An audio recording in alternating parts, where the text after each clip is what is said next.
Que le Seigneur vous bénisse. Il nous a donné encore cet après-midi merveilleux de pouvoir l'approcher. C'est ce que disait David. M'approcher de Dieu est mon seul bien.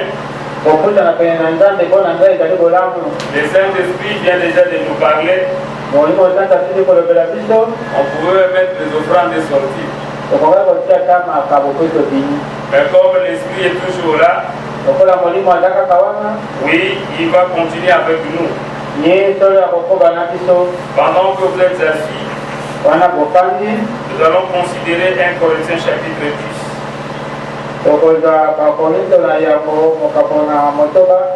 1 Corinthiens chapitre 10. À partir du verset 1. Nous lisons notre Jésus-Christ. Frères, je ne veux pas que vous ignorez que nos pères ont été tous sous la nuée et qu'ils ont tous passé au travers de la mer et qu'ils ont tous été baptisés à Moïse dans la nuée et dans la mer. Ils ont tous mangé le même aliment spirituel. Ils ont tous bu le même breuvage spirituel. Car ils vivaient à un rocher spirituel qui le suivait. Et ces rochers étaient Christ. Mais la plupart d'entre eux ne furent point agréables à Dieu, puisqu'ils peururent dans le désert. Or, ces choses sont arrivées pour nous servir d'exemple, afin que nous n'ayons pas de mauvais désirs, comme ils en ont eu. Ne devenez point idolâtres, comme quelques-uns d'entre eux, selon qu'il est écrit, le peuple s'assit pour manger et pour boire, puis se lèvèrent pour se divertir. Ne nous livrons point à la débauche, comme quelques-uns d'entre eux s'y livrèrent, de sorte qu'il en tomba 23 000 en un jour. Ne tentons point le Seigneur comme les tentèrent quelques-uns d'entre eux, qui périrent par le serpent. Ne murmurez point comme murmurèrent quelques-uns d'entre eux, qui périrent par l'exterminateur.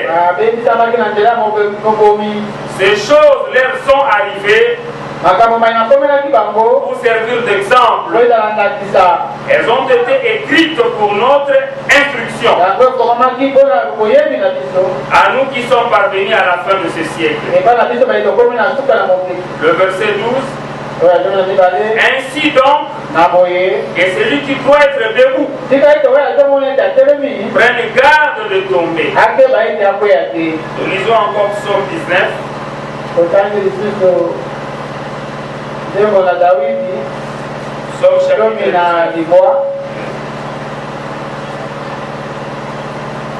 Psaume chapitre 19.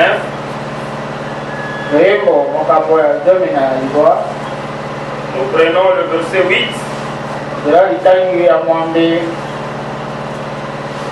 La loi de l'Éternel est parfaite. Elle restaure l'âme. Le témoignage de l'Éternel est véritable. Il rend sage l'ignorant. Les ordonnances de l'Éternel sont droites. Elles réjouissent le cœur. Les commandements de l'Éternel sont purs. Ils éclairent les yeux. La crainte de l'Éternel est pure. elles subsistent à toujours. Le jugement de l'Éternel sont vrais. Ils sont tous justes. Ils sont plus précieux que l'or. Et beaucoup d'or fin. Ils sont plus doux que le miel. Et celui qui coule des rayons. Ton serviteur aussi en reçoit instruction. Pour qui les observe, la récompense est grande. Oui, bon Dieu, ta parole vient d'être lue. Notre prière que tu enseignes vient nous donner le contexte, Seigneur Dieu. Nous avons la capacité de lire, mais c'est toi qui peux placer ta parole dans nos cœurs. Enseigne, Seigneur, pour que toutes les préoccupations de ton peuple puissent être rencontrées. De sorte qu'en quittant cet endroit, et que nous puissions témoigner que nous avons été à ta table. Parlez-nous, instruis-nous, au nom de Jésus-Christ. Amen. L'Esprit est en train d'insister sur l'unité, sur la sanctification, comme cela s'est passé dans le livre d'Actes des Apôtres.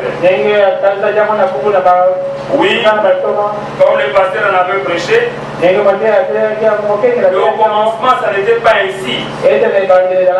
Le commencement en question qui était évoqué, ce n'était pas le commencement à l'Éden. Tous nous sommes d'accord que l'Église a commencé le jour de la Pentecôte, lors de la grande effusion. L'Esprit était descendu et s'est saisi de tous les disciples du Seigneur. L'Esprit du Seigneur qui était descendu les a conduits conformément à la promesse du Seigneur. Lui-même les avait dit que vous serez revêtus de la puissance d'en haut. Et c'est après que vous serez mes témoins. Et le Seigneur avait encore dit: il est avantageux que je m'en aille, puisque si je ne m'en veux pas, le consolateur ne va pas venir. Mais le Seigneur était parti et le consolateur était venu. Et le Seigneur avait dit: il vous conduira dans toute la vérité. Oui, c'est comme ça que nous avons vu au temps des apôtres les miracles s'opéraient. Ils avaient tous en commun. Ils vivaient en harmonie. Parce que le vrai problème, quand l'Esprit est en train d'insister sur l'unité, tu peux te poser la question de cette unité, c'est quoi encore? Mais cette unité va se faire comment? On constate que j'aime mon frère, on constate que j'aime ma soeur, j'essaie de prendre toute ma réserve et donner ça ici. En fait, c'est ça la plus grande question. L'Esprit insiste sur l'unité, mais comment entrer dans cette unité? C'est ça qu'il faut savoir. Parce que l'unité en question, c'est difficile pour que toi-même tu puisses le offrir. Toi-même tu ne peux pas entrer dans cette unité-là. Si le Seigneur Jésus-Christ ne t'a pas placé dans cette unité. Quand nous rentrons dans l'Ancien Testament, c'est-à-dire aujourd'hui, si nous sommes en train de parler, nous pouvons intituler ce que nous sommes en train de parler aujourd'hui la rédemption pour la communion. Dans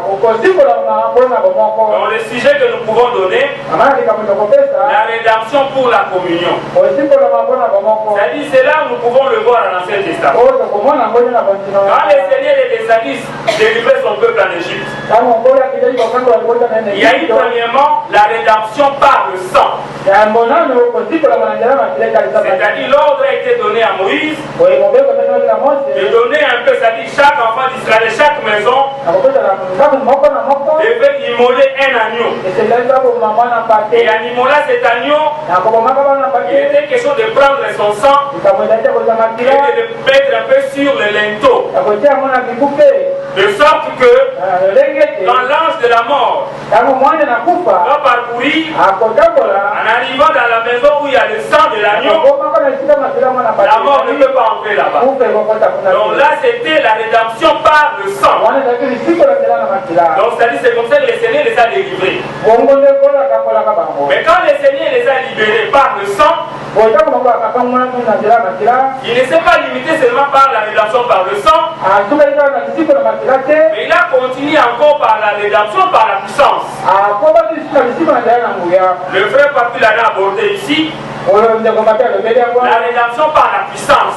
Cela veut dire quoi? La puissance de Dieu est censée nous accompagner. Et avec la rédemption par le sang, là c'est l'âme qui est sauvée. Quand le sang de Jésus coulait à Golgotha, c'était pour sauver nos âmes. Mais maintenant nous n'avons pas seulement l'âme, nous avons aussi la chair.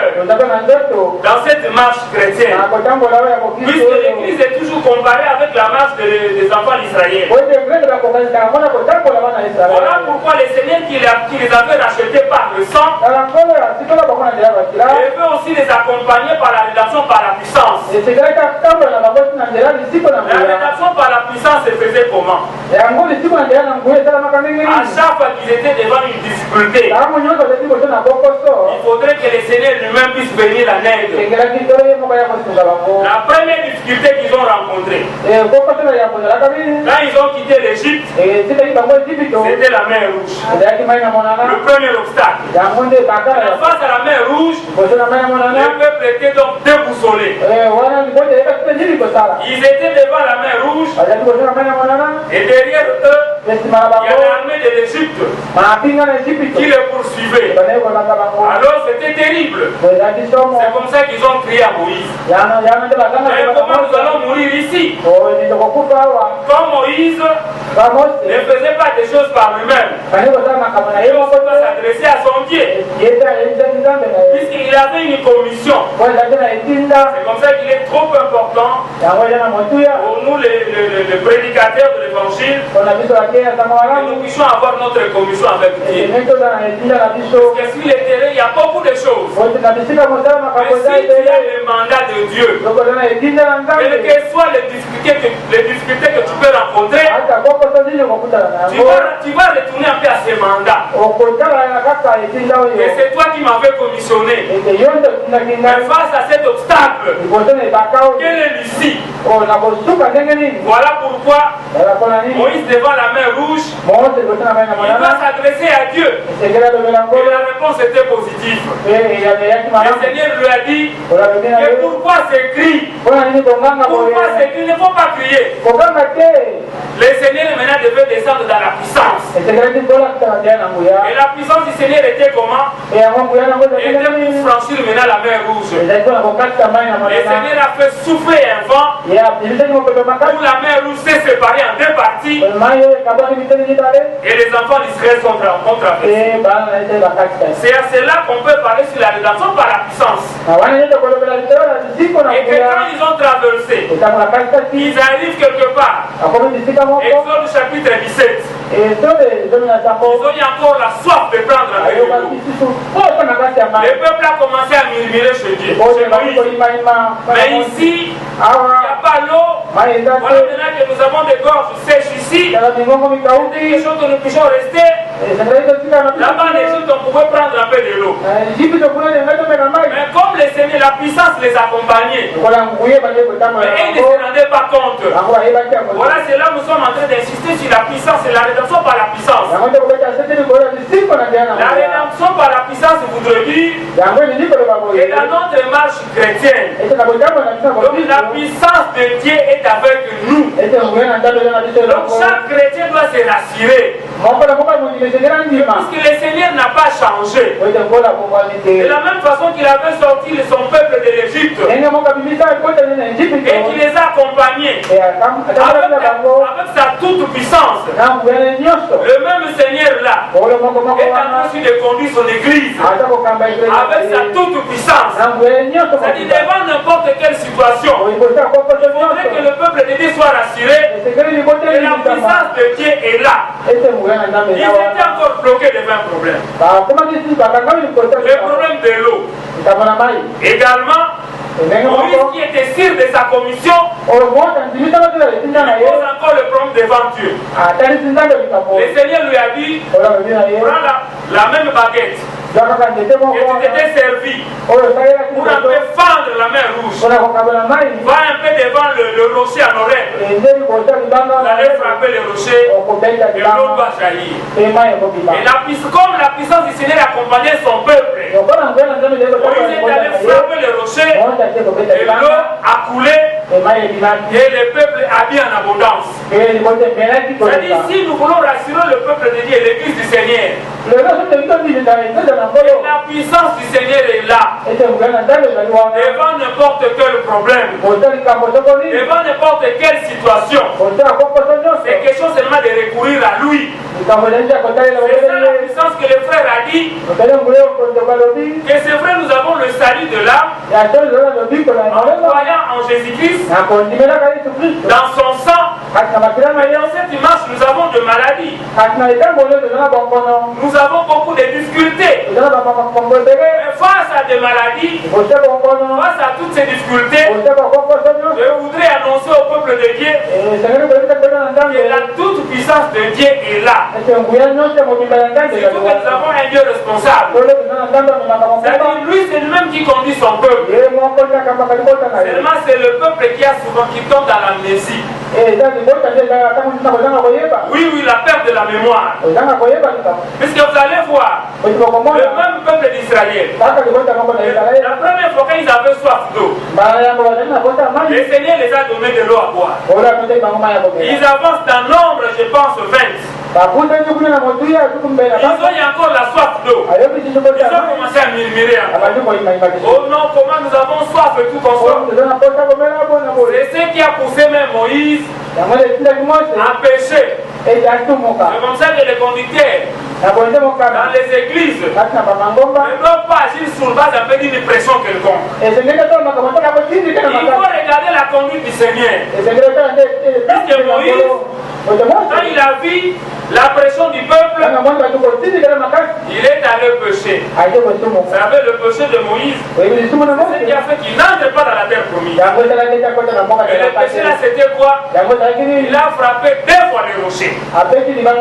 Or, ce que le Seigneur faisait avec eux, c'était les types. Comme le frère Bonhomme l'a toujours dit, que moi je prêche sur base des types.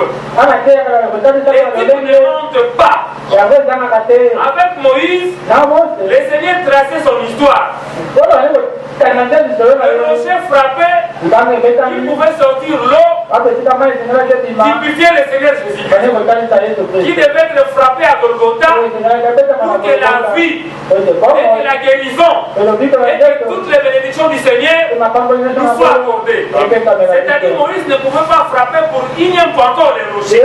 Mais lui, dans Nombre 20 ou 21, quand le peuple a murmuré, Moïse a frappé les rochers pour la 2e fois. Et le Seigneur s'est fâché. Il était question de parler seulement au rocher. Et le rocher devait sortir l'eau.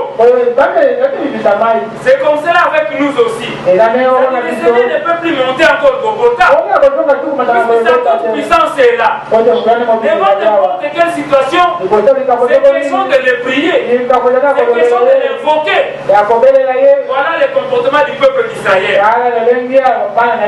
Nous insisterons toujours que les comportements que vous avez vu Israël en train d'afficher, c'est ça le comportement que le peuple de Dieu affiche même actuellement.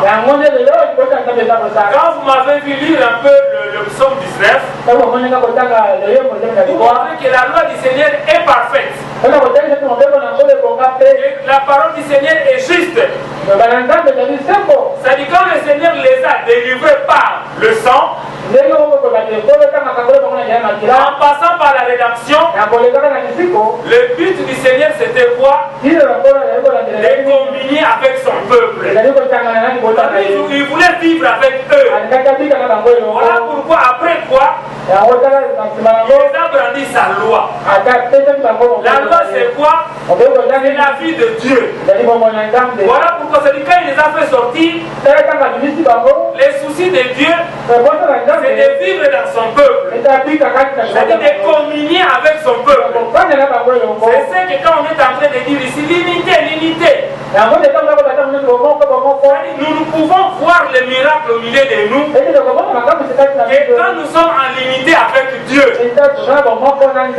il est difficile pour que j'entre directement en unité avec les dirigeants. Si je ne suis pas en unité avec Jésus, c'est-à-dire quand nous sommes en train d'implorer l'unité ici, il faut que chacun de nous fasse la paix avec Jésus.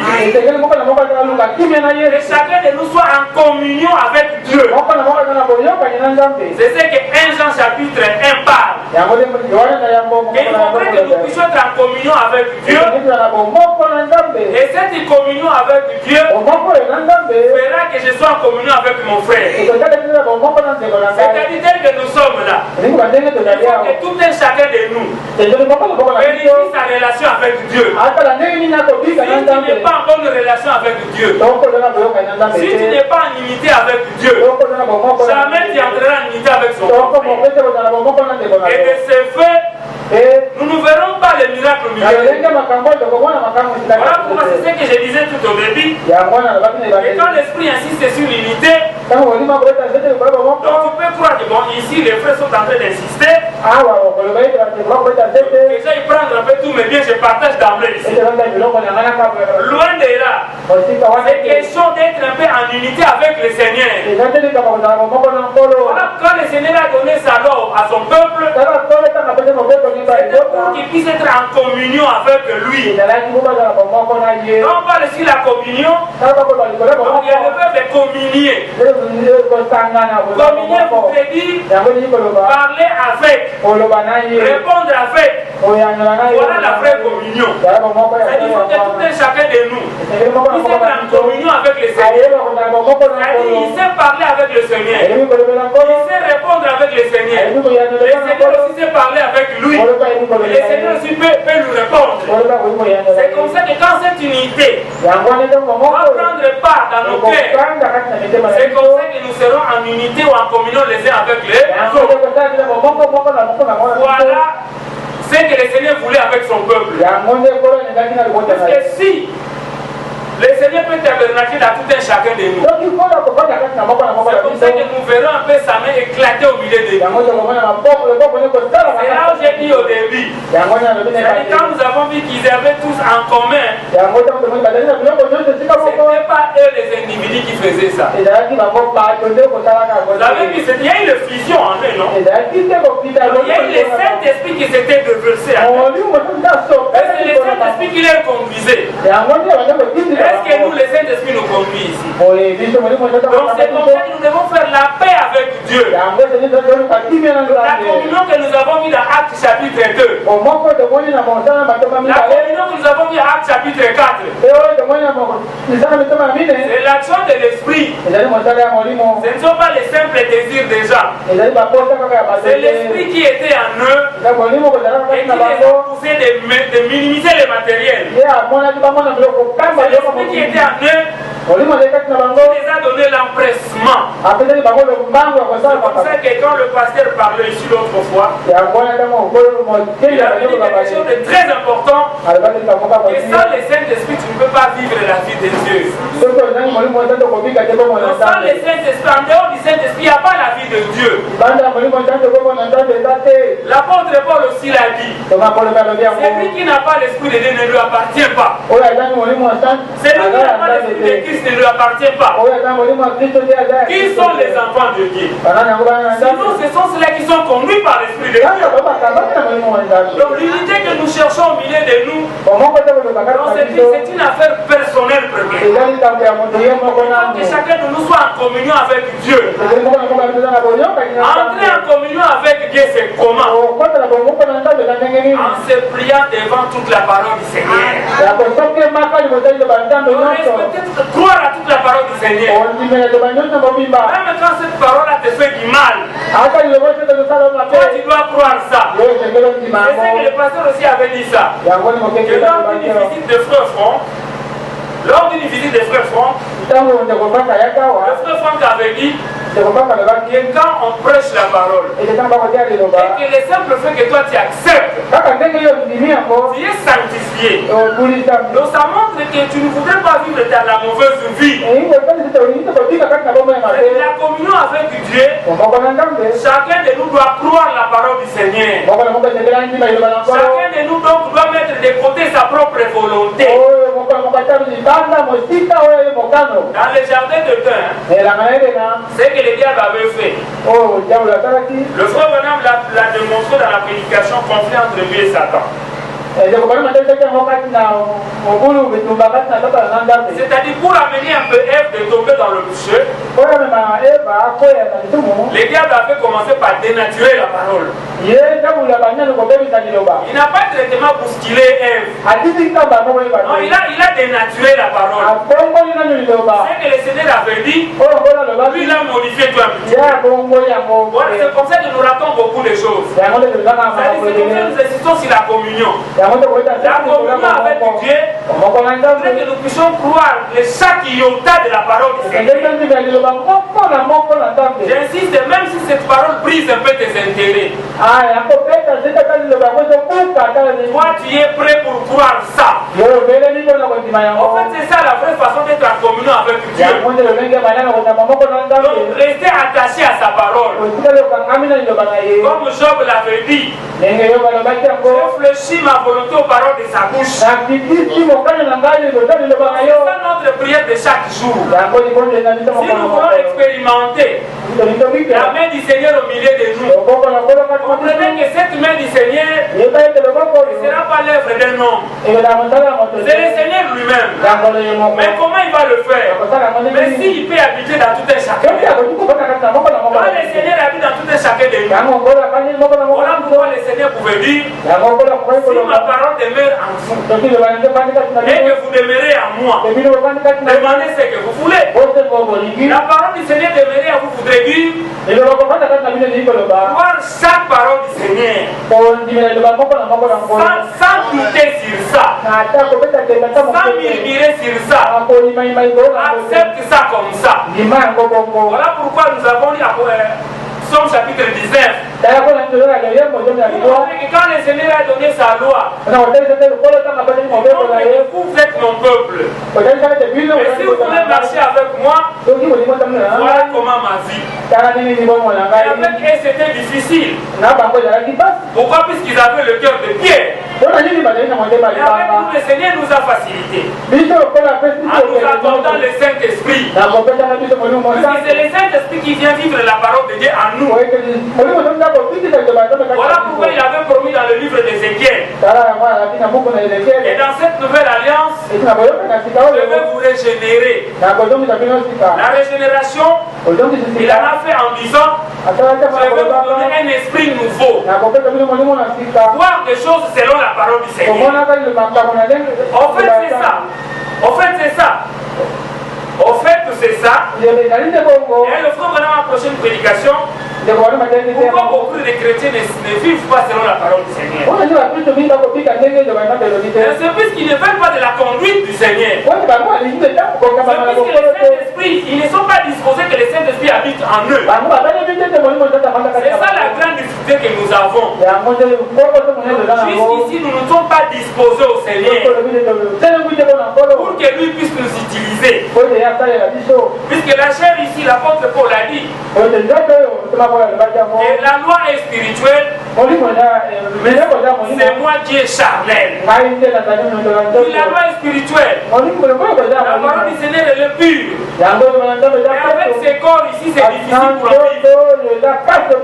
Le Seigneur, sachant cela, voilà pourquoi il fait une action de l'esprit. Avec la nouvelle naissance, il nous a donné un cœur nouveau. Il nous a donné un esprit nouveau. Et puis il nous donne son esprit. C'est pas pour rien qu'il avait dit, le consolateur, quand il va venir, il vous conduira dans toute la vérité.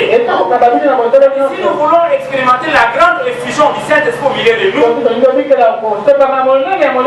que chacun de nous fasse la paix avec le Seigneur. Il faut que chacun de nous se dispose devant le Seigneur. Et le Seigneur me voici. Et j'espère, utilise-moi. Venez-moi en aide. Et que moi je puisse être diminué comme Jean-Baptiste peut le dire.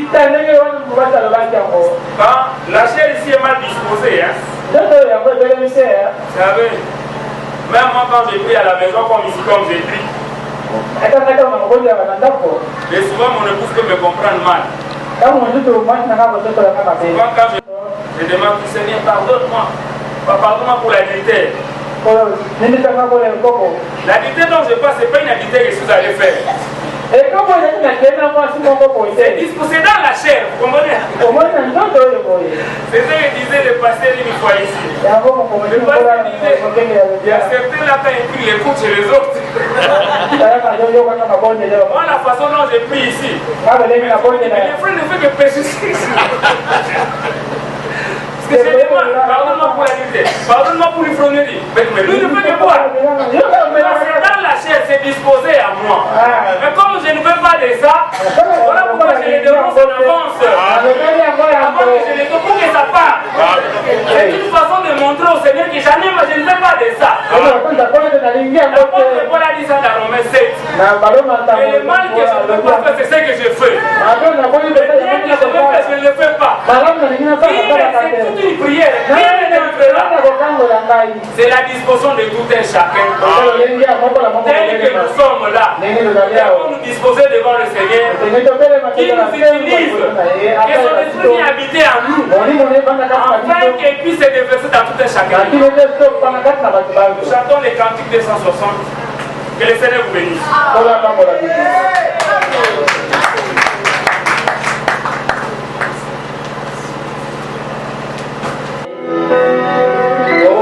Nzambe politiki okolela ete nkolo na biso moko tokokokane Nzambe asunga biso bisiko tozokoka te Nzambe aya mpe apesa biso makoki ya kobika liloba na ye apesa biso makoki ya kolonga masumu mpe apesa biso molimo mosantu kozanga molimo mosantu tokosala eloko te yango na ye moko alobaki ete sans moi vous ne pouvez rien faire obianga Nzambe aya koasize biso eloko toyoki eleka lokola mopepe te kasi efanda na mitema na biso mpe ekota mbuma tobikela yango tokondela Nzambe.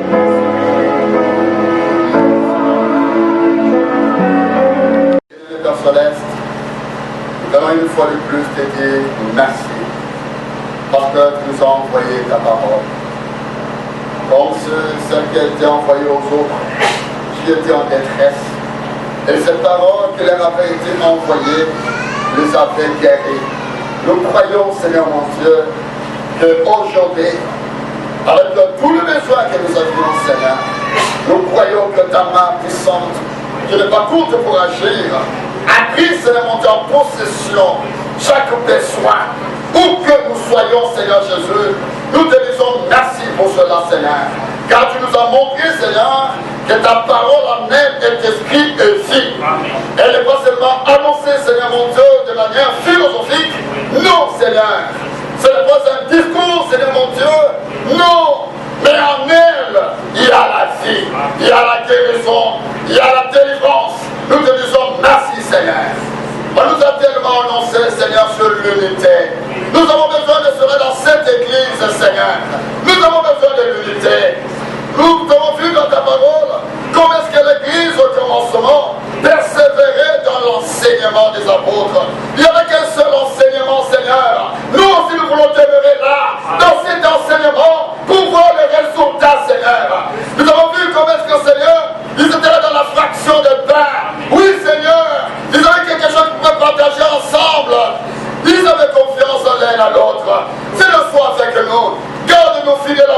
Seigneur Jésus, et que le signe, le prodige nous raccompagne, Seigneur. La Bible nous montre que en leur sein, il y avait la crainte. Seigneur, de ton Saint-Nom. Cette crainte a mené le miracle au milieu d'eux. Seigneur, c'est ce que nous désirons aussi dans cette assemblée. Descends, Seigneur, on peur des grandes choses, Seigneur. Nous croyons que la meilleure unité, Seigneur, c'est dans les corps de Christ. C'est sous le sang de l'agneau. Merci, Seigneur Jésus, car ton nom, c'est tellement puissant, Seigneur. Alléluia. Laisse que, Seigneur, mon Dieu, ce nom puisse accorder la solution à chacun de nous. Nous te disons merci, Seigneur.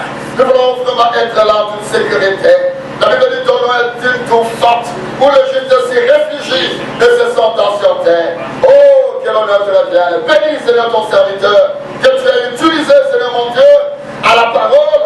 Seigneur, mon Dieu, comme celui de la présidence, à la présidence, Seigneur, soutiens-le. Au nom du Seigneur Jésus-Christ. Oui, chacun de Père. Alléluia. Bénis, Seigneur, mon Dieu, retour.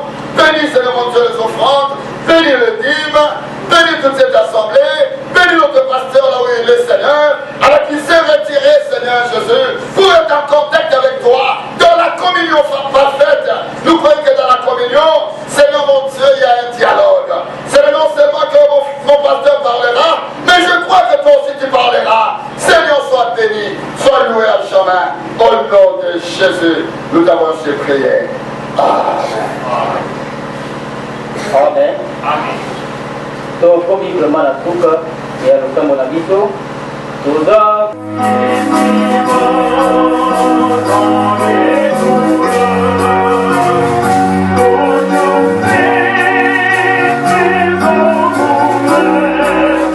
Thank you.